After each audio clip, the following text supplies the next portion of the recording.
How's it going? Sorry about the lighting. I just really wanted to film this video for you guys quickly.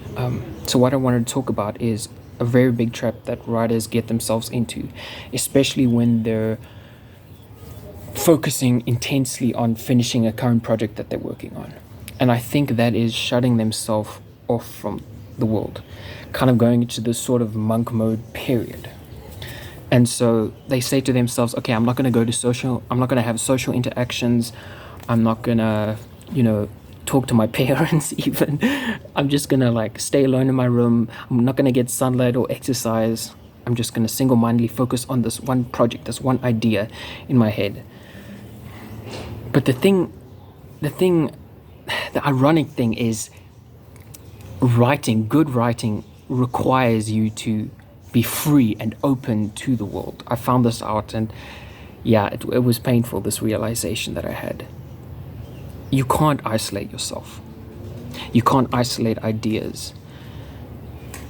I also think it's pretty stingy as well, thinking that, oh, this is my idea for the book, and here are my themes, and this is how my hero is going to act in my world, and this is just my work, and I need to focus on it. But in reality, those aren't your ideas. You didn't invent love. You didn't invent courage. They were given to you on the day that you were born. And it's your job to armor them like a weapon, like a sword. And so that requires you to be open, be a node in a network. Okay, you're not simply a person unto yourself. You are part of a much bigger community. Maybe it's your community of writers. Maybe it's your community in the country you live in. But it can even be as big as humanity itself, or as being itself. And don't isolate yourself. Just don't do that. So, okay, we can do some practical examples for this. One of them could be focusing on small details. So, okay, maybe you don't have your license yet and you can't leave the house. So why don't you go outside and you focus on one small thing?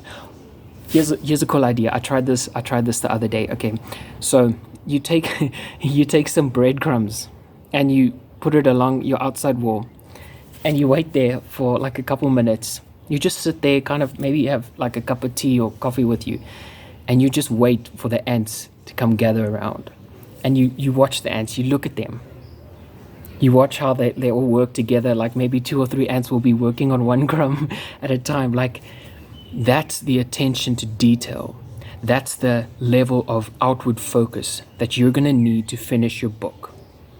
You're not going to need this level of inward focus. If you have a level of inward focus, your ideas are just going to stagnate. They're going to be old and musty and moldy, talking metaphorically, but it just doesn't seem right to just close yourself off to the world and making an excuse. Oh, I'm so focused. I'm on my mode. No talking to anyone. My ideas, and I'm just going to work on my book. Ask yourself, the hero or the heroine, the hero or the heroine in your novel, would they do what you're doing right now? Would they isolate themselves? Let's say they have to save the world. Would they isolate themselves in their room like you? And just, I'm just working on saving the world with my book. And no, they're outside. They're involving themselves with the community. Okay, so just ask yourself, am I living up to the standards which I'm portraying? You don't own love. You don't own courage. You're here to wield it.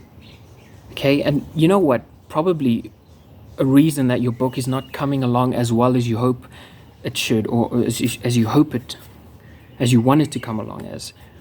One of the reasons is you probably aren't living up to the characters that you're portraying. You're not living up to their bravery. You're not living up to their strength of character. Maybe you're not voluntarily submitting yourself to the pain that they're submitting themselves to.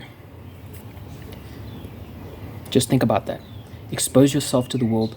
Observe people. Get outside more. Have this attention to detail. I hope this helped you.